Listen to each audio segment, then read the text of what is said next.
Hello, and welcome to episode 30 of Talk Witchcraft podcast. In this episode, Maggie and I will be talking about how to be a proud witch and coming out of the broom closet. You're listening to Talk Witchcraft. On this podcast, we talk about witchcraft as a lifestyle and discover how to merge magic into your daily life. Every week, we'll demystify witchy topics like tarot, astrology, crystals, herbs, and more as you develop your personal brand of magic and create the life of your dreams.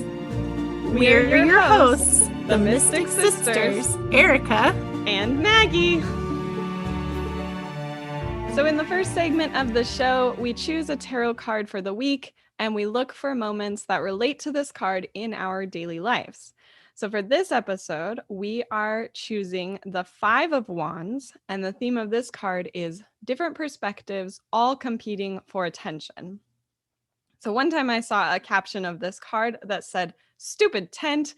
And for anyone who has ever put up a tent while camping can probably relate, especially if there are a bunch of people trying to put it up together. There's usually one person barking orders and someone is angry due to frustration. There's some joker on the side who's trying to lighten the mood. And then there's like this anxious person who just wants everyone to get along. Yeah, working together as a team is a challenge. And especially if there are too many cooks, so to speak. What would be more effective here is for each person to put down their stick and then each go one at a time sharing the plan for action. When there are too many people trying to take the lead, it is helpful to let everyone share and decide how to proceed as a group. So a lot of people think this is a fight, and in some ways it could be, but in other ways it's just too many perspectives, and they're all trying to be the most important one. They're trying to have the most attention. And it's five people who think their way is the right way, and they are being unwilling to change their perspective in any way. So Erica and I have a shared story for the Five of Wands because she and I are a family. So we are talking about our family with the perspectives. Yeah. So the term too many cooks is just perfect for our family, especially our grandmother, who was in fact a fabulous cook who passed on her love of cooking to her daughter, our mom, and to Maggie and I, her granddaughters. And she would say this all the time when she was in the kitchen was her domain. And if there were too many people trying to do different things, she would yell at us to get out of the kitchen. And but then of course, do the passive aggressive thing of, why is nobody helping me? Right. Wanting help, but not wanting help. Exactly.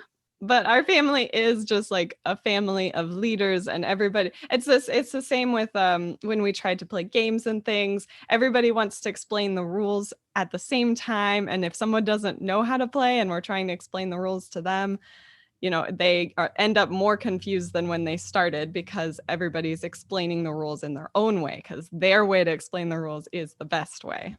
Yeah, my poor ex, she comes from this very passive family and didn't really like playing games, and especially didn't like playing games with the Hazeman family because of that exact reason. She would just get so overwhelmed and not want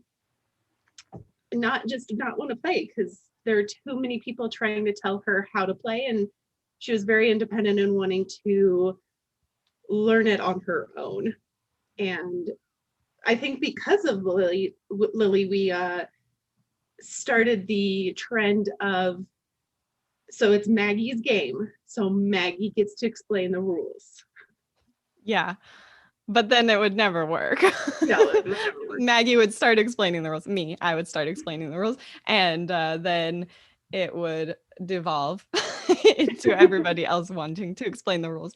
So that's the idea here with the Five of Wands, is just everybody wanting to share their perspective and talking over each other.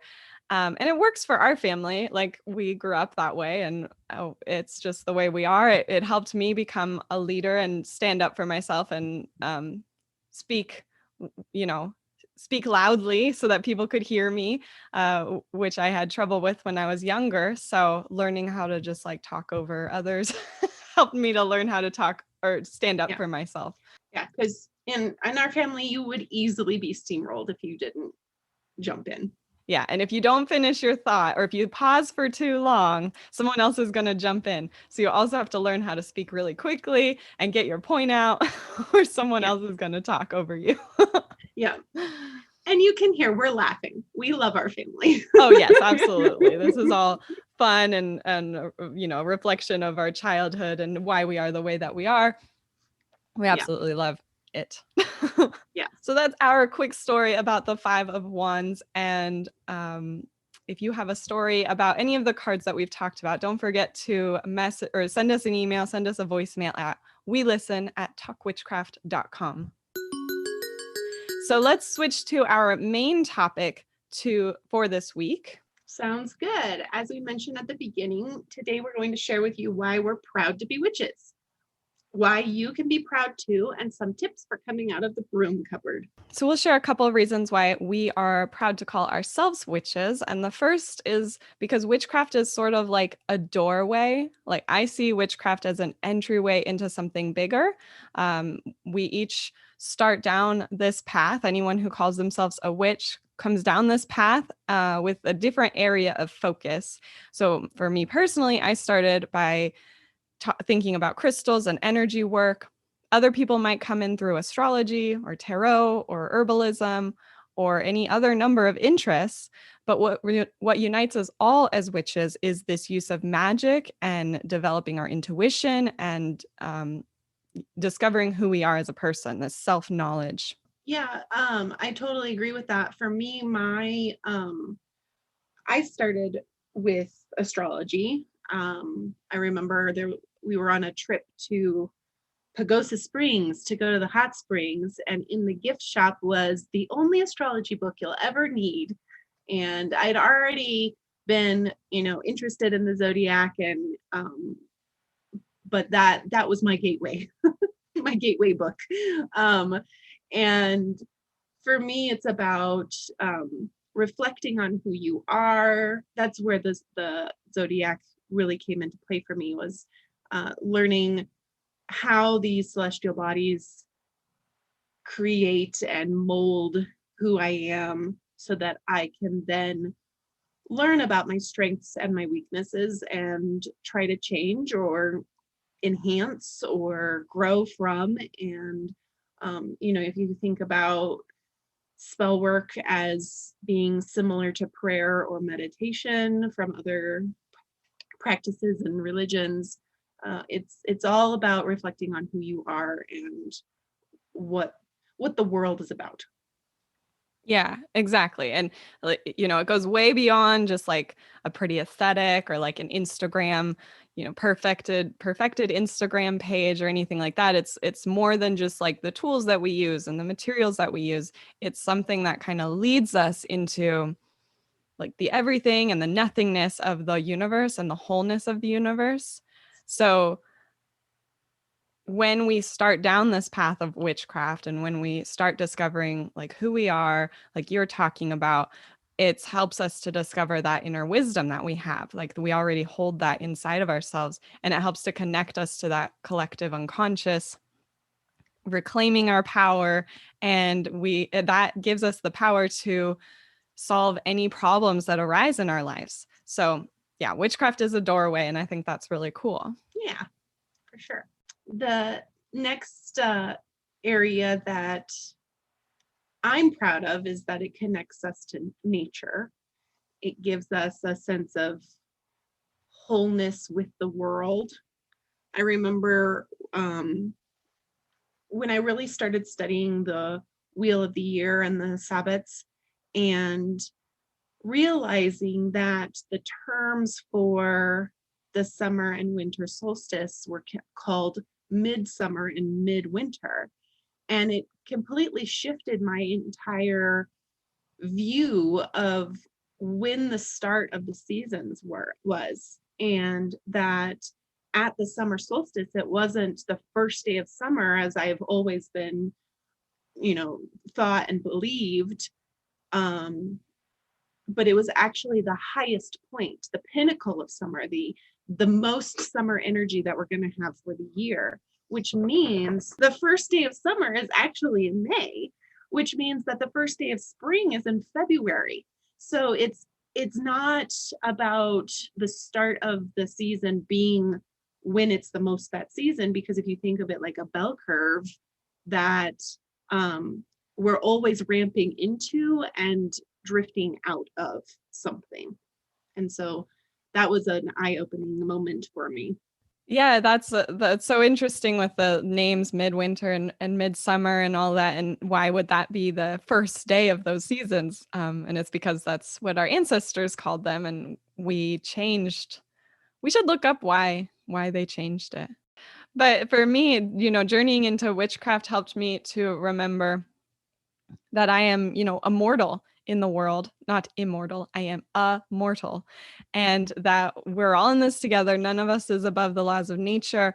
And the biggest thing that helped me to see that was when I broke my back and I couldn't go to work. I couldn't really move. I had to just kind of like lay flat all the time. So I would take my yoga mat outside and some pillows, and I would just lay on the front lawn and look at the sky.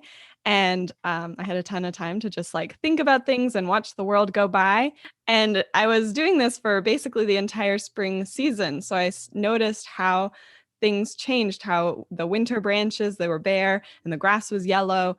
And as the days went by, I saw the flowers bud out, and there was the little pink and purple flowers, they'd fall, and then the leaves came and added some shade to my sunny patch on the front lawn.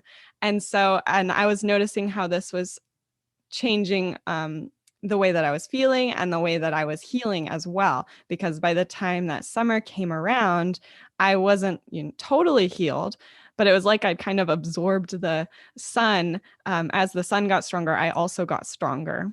And that just really helped me remember again that I'm a mortal being, and I'm fragile because I broke my back, and I'm also part of the world, not separate from nature. For sure. I think that's beautiful and wonderful. And so one of the third reasons that we are proud to be witches is that witchcraft is all about activism and, building community and taking care of other people. Witches have always been activists, witches have always been part of a political movement because our ancestors, the government would react to powerful women and powerful healers and men, wise women and men. And they would call them witches. And that was supposed to be a way to disempower them. And in that sense, more women and more people would turn to witchcraft to react to that oppression. So being a proud witch really just means that you're connected with those ancestors in this meaningful way, that you're honoring their struggles and you're honoring the struggles of other people who you may not directly be related to, but have had struggles in the world, and that you're facing the challenges of today as a new generation so that in the future, new generations can live in a better world and there won't be these oppressive forces. Yeah, sure. The witches, both self-identified and called by outsiders, were the outcasts of the world. They were the people, the marginalized people, the weird ones, just the people who lived on the outskirts of the community. And because of that, they had to learn to stand up for themselves. They had to learn to stand up for others.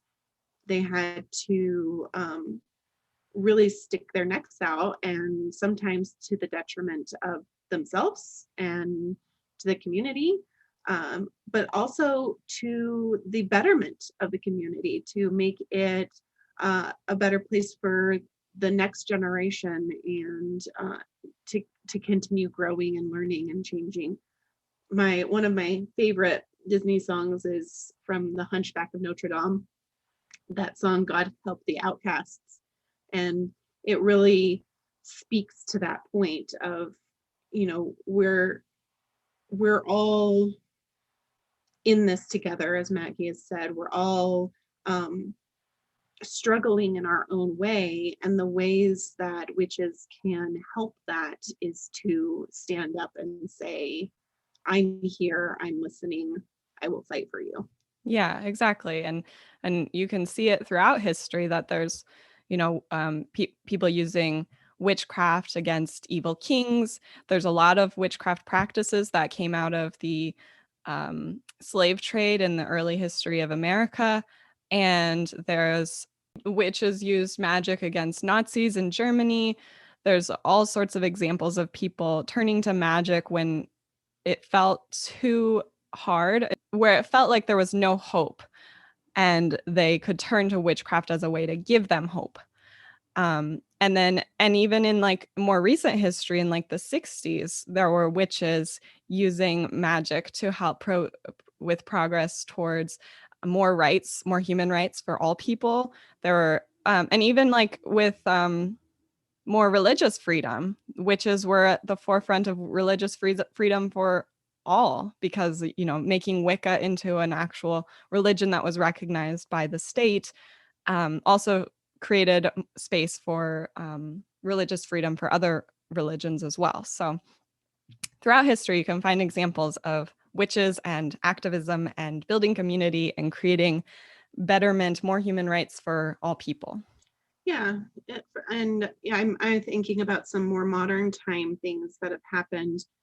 Groups of people coming together in a collective chanting or meditation to protect, to bind. There's studies after studies about the collective unconscious working together to actually create change. Like, it's not just a make-believe thing that we pretend is happening. When enough minds come together with common purpose, change happens, and usually for the good. Yeah, and that's like what Starhawk talks about with the cone of power, like building power into this, like, you start at the base with the circle of people, and then it meets at the tip in a cone, and that focused energy at the tip of the cone is like directed towards whatever your intention is, and that can be really, really powerful.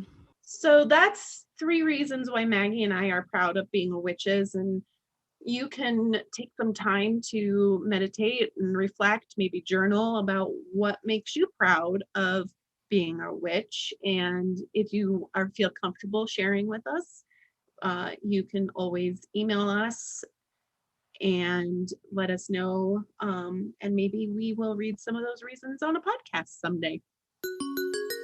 So this episode is brought to you by Marigold.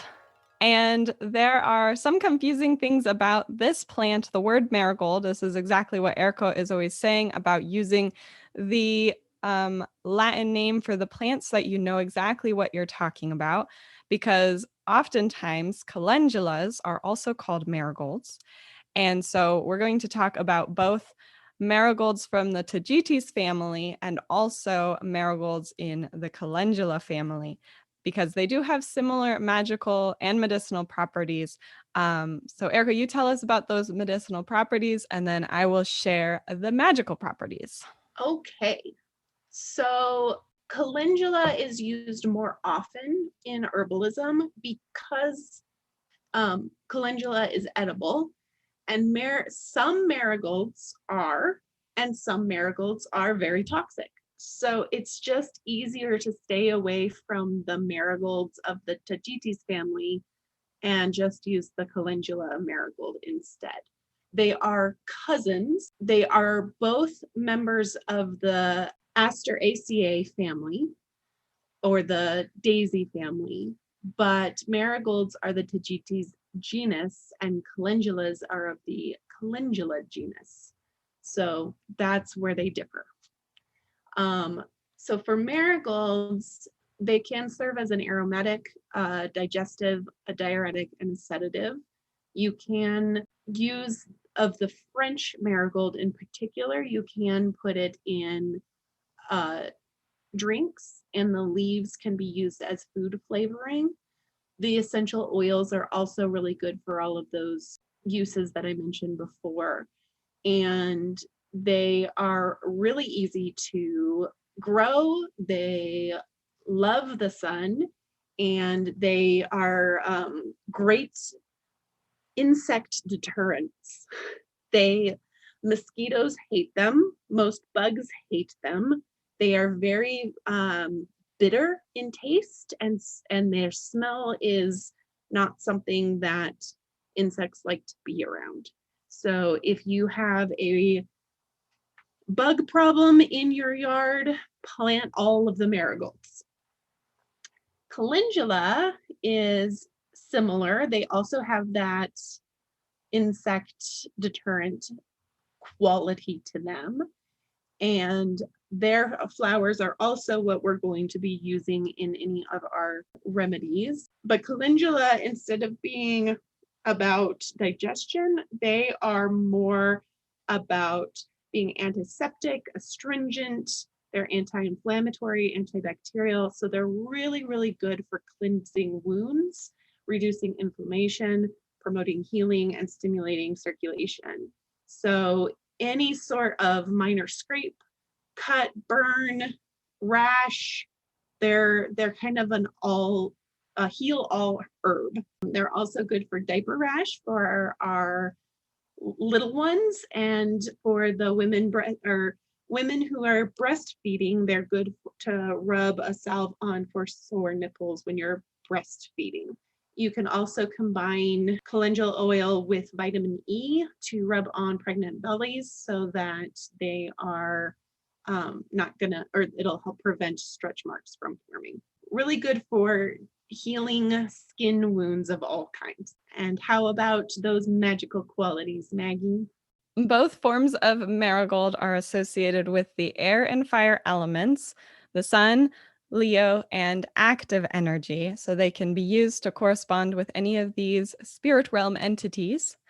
The common name for marigold comes from Mary's gold, and it first referred to the Virgin Mary, and then later Queen Mary of England. So the bright orange and yellow petals are very reminiscent of the sun, and you see these two ladies depicted with like a halo around them in a lot of art forms. So that's where that association comes from.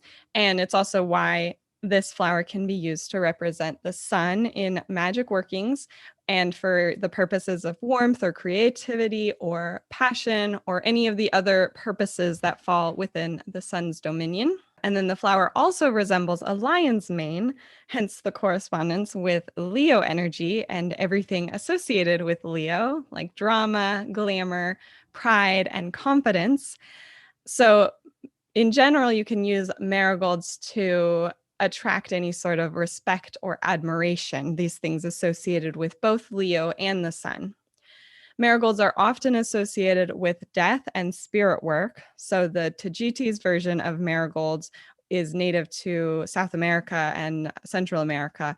And the Aztecs considered marigolds to be very sacred, used them in rituals to guide spirits to their altars.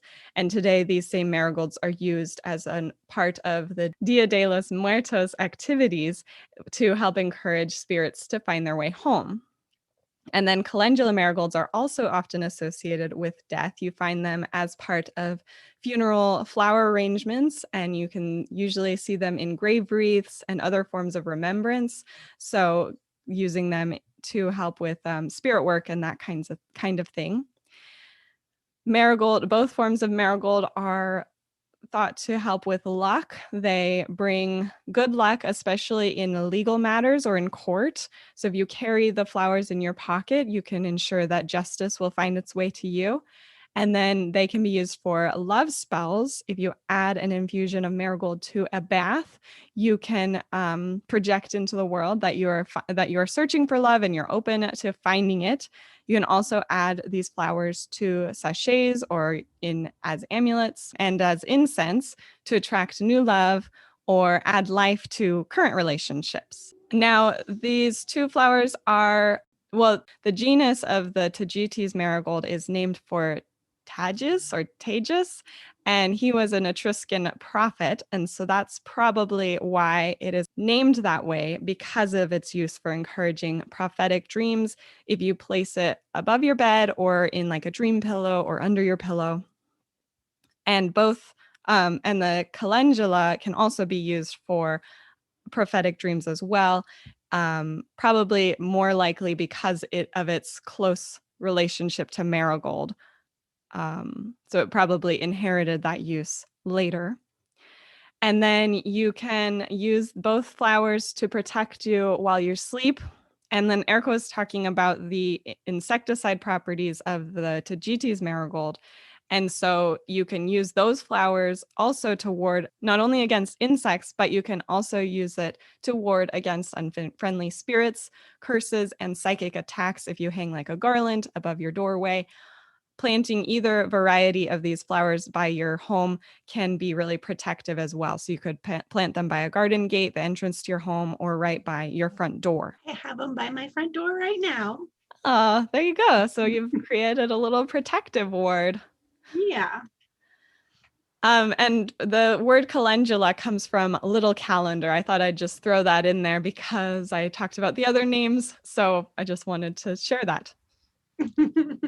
I like it.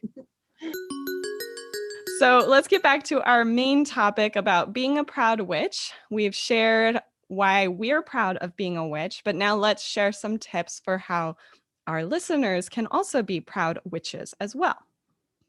Because here's the thing, if you really value something, if you really believe in what you do, then you want to be proud of it. You want to be proud and you want to shift the perception around witchcraft. So if we start to shift the idea of witches being, delusional or devil worshiping or crazy, and turn it into something that is really about the empowerment that witchcraft embodies, and that it is divine, and that it is used mostly to help people to connect with that inner wisdom that we've been talking about and to share their true sense of self. Then we want to make sure that we stand proud and we share that we're witches. And so here are some things that you can do to create a new conversation around witchcraft and developing your intuition. What's the first way, Erica? You can talk about how witchcraft has helped you and others. So you can talk about how it's helped your friends and your family. You can share positive stories with people that you interact with in an effort to shift the global perception. Just share times that witchcraft has opened your eyes to something. Share, when you make this realization about your zodiac chart. Any time that it has brought you comfort or joy or interaction with community, just share it with the people around you. Yeah, just the same way that you would share anything else that you're interested in or excited about with the people you care about, or even on like social media and stuff like that. Share about your positive experiences with witchcraft, and you can share your negative experiences too. We don't want to have toxic positivity in all of this. But right. Like, sometimes there's some hard things that come up when you practice witchcraft, but oftentimes those lead to positive changes in your life anyway. And just being open with the things that are happening to you about all areas of your life, including witchcraft. What else can you do, Maggie? Well, one other thing you can do is to put it into layman's terms. So if you talk about things in ways that people will understand, it's really helpful, and explaining it in ways that show the similarities. So one example I always think of is that when we're casting a spell or doing something like that, basically it's very similar to what someone who's more religious might call a prayer. You're putting out what you want to see in your life to whoever you're talking to, whether that's, God or the universe or a deity that you work with, and or to your higher self. It just depends on what you believe in. And so talking about things in terms that other people will understand, instead of using words like the universe and casting a spell, just explain what you're doing. I'm asking for what I want. I'm putting an intention out of what I want to see in my life. Yeah, I think anytime you're sharing something new with with a person, it's important to meet them on their level. So if they have no knowledge in the area, you kind of have to take a step back. And I run into this a lot with my work that I do. I'm a speech language pathologist, and there are a bunch of words that it's called professional jargon. And see, even that is a word that most people don't use and don't throw around a lot. And so when I'm talking with parents who just want to know why their kid's not talking, I have to kind of bring it down out of the elite ethers and into the physical world.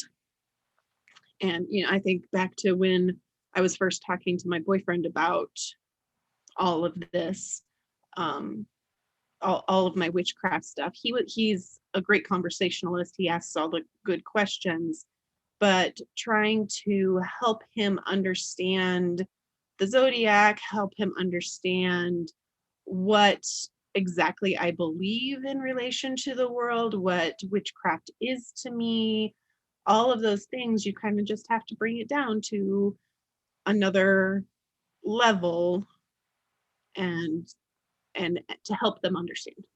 Right. I think that's key, meeting people where they are based on, what they've expressed to you.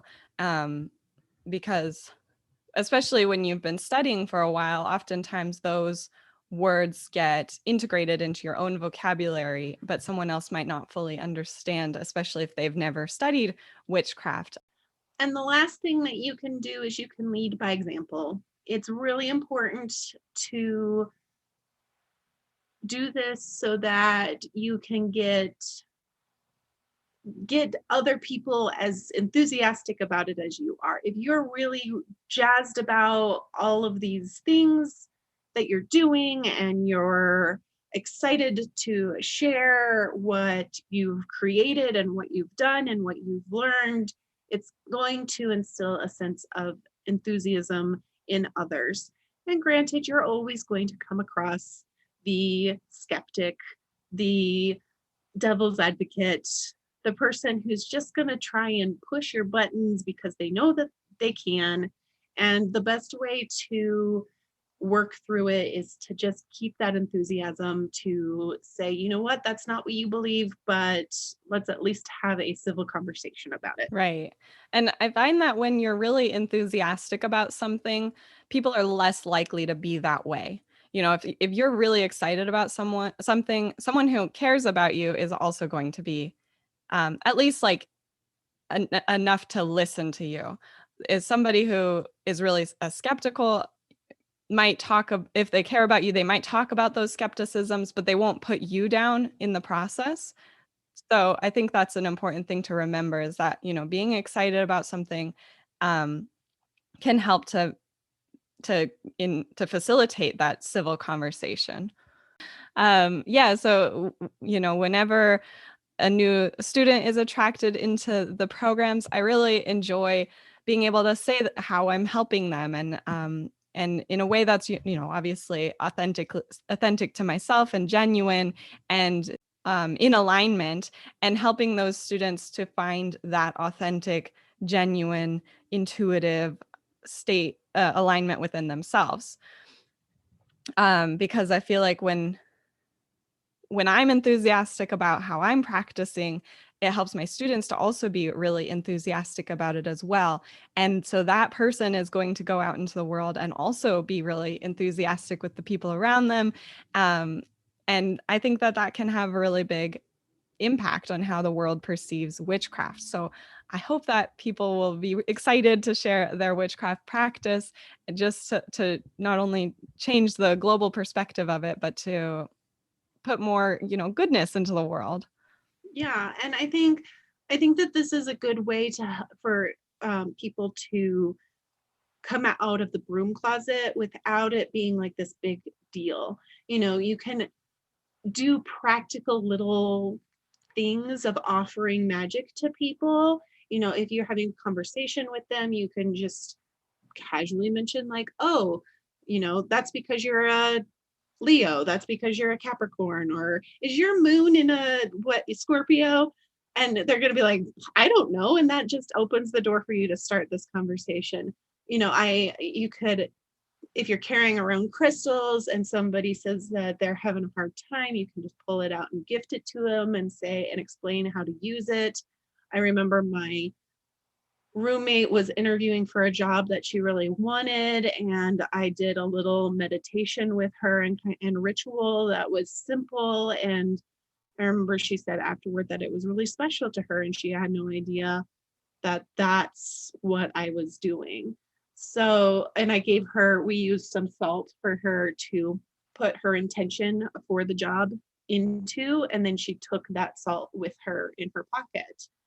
And so just little things that you can just do naturally without being like, hey, here I am, I'm a witch, if that's uncomfortable for you. Yeah, like what you would do for yourself if you were going to cast a spell to help you with your job, then doing that for someone else as well, like Erica was saying.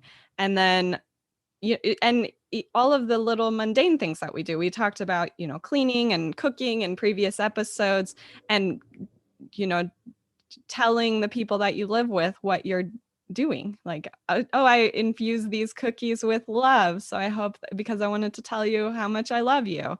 That's another way to share what your witchcraft practice is all about. Because, by doing all of these little things, we start to change what people think of witchcraft. There's some loud voices that are talking about creating this narrative around witchcraft. And we can be loud as well. We can be loud about what we think witchcraft is and how we want the world to see us. So one time that I had to explain witchcraft to somebody, it was kind of funny because I was at a climate change conference in Washington. That doesn't matter. That's an unimportant detail. So I was at a climate change conference, and we had to buddy up with people at our table.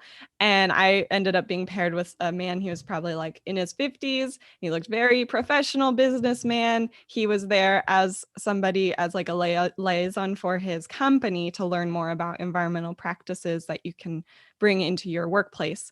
And the first thing we were supposed to do was talk about our interests. And I had just really gotten into, developing my tarot practice more. And so I wasn't sure if I should talk about that because I thought I kind of prejudged this person based on the way he looked.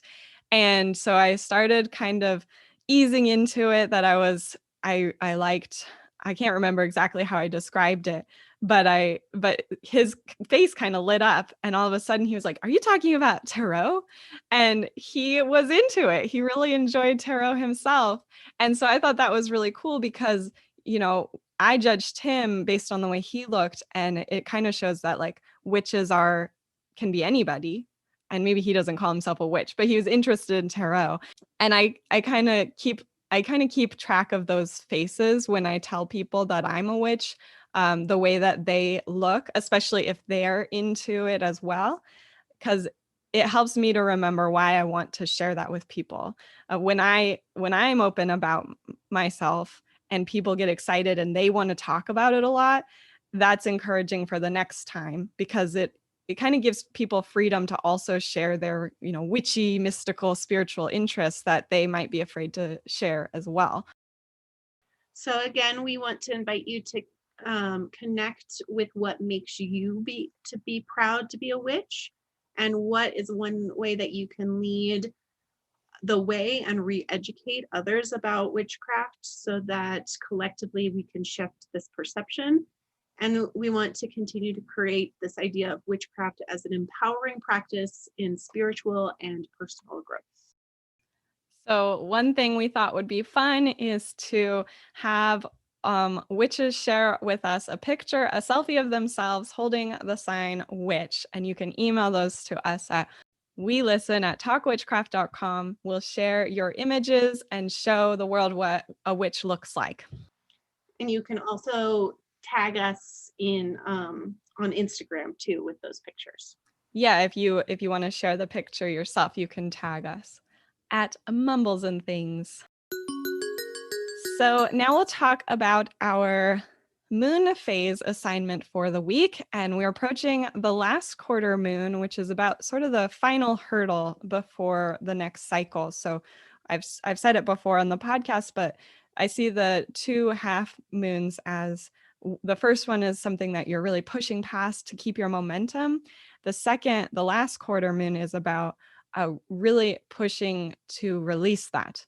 So remembering what those hurdles are and giving yourself the power to actively release it so that it's not a hurdle again the next time we go around the cycle. So at the full moon, we talked about what we were releasing. Is there, what was your thing that you were releasing, Erica? I was releasing the sense of my priorities are not other people's priorities.